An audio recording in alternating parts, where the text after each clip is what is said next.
Hello everyone, सबैजनालाई नमस्ते छ है, नमस्ते छ।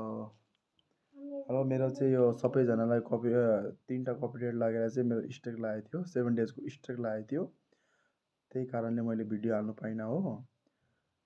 तिनवटा कपिराइट लागेर चाहिँ मेरो स्ट्राइक लागेको थियो 7 डेजको। आज 7 डेज भयो हो। त्यसपछि के भयो भने मेरो मोनिटाइज भएको थियो हो। मोनिटाइज भएर पिन आउने टाइममा चाहिँ यस्तो भइदिएको हो। पिन आउनुको टाइममा मोनिटाइज भएर चाहिँ तिनवटा कपिराइट लगाइदिएर चाहिँ यस्तो भइदिएको। मैले किनभने भिडियो हाल्नु पाइनँ हो।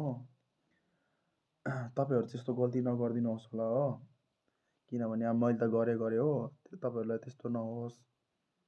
अब मजाले भिडियोहरू हालेर हेर्नुहोस्। मैले त अब होइन, अब फर्स्ट टाइम थियो, त्यस्तो अब बुझिनँ, खै के भएर भयो हो। 7 डेजको स्ट्राइक लाग्यो, तपाईँहरू चाहिँ त्यस्तो नगरिदिनुहोस् होला है। 7 डेज भयो नि भिडियो हाल्नु नपाएको हो।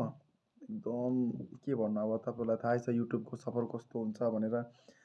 युट्युब फ्यामिलीलाई सबैलाई थाहै छ कस्तो हुन्छ भनेर है। 7 डेजको स्ट्राइक लागेपछि त 7 दिन भिडियो नहाल्दा चाहिँ कस्तो हुन्छ अब युट्युबरहरूलाई है। अब त्यति साह्रो ठुलो युट्युबर त होइन म, अब हल्का फुल्का होइन, सानो युट्युबरहरू पनि अब जस्ट ट्राई चाहिँ गरेको थियो कि। अनि अब के भन्नु अब होइन, स्ट्राइक लागेपछि कस्तो लाग्दो रहेछ भनेपछि थाहा हुन्छ नि है।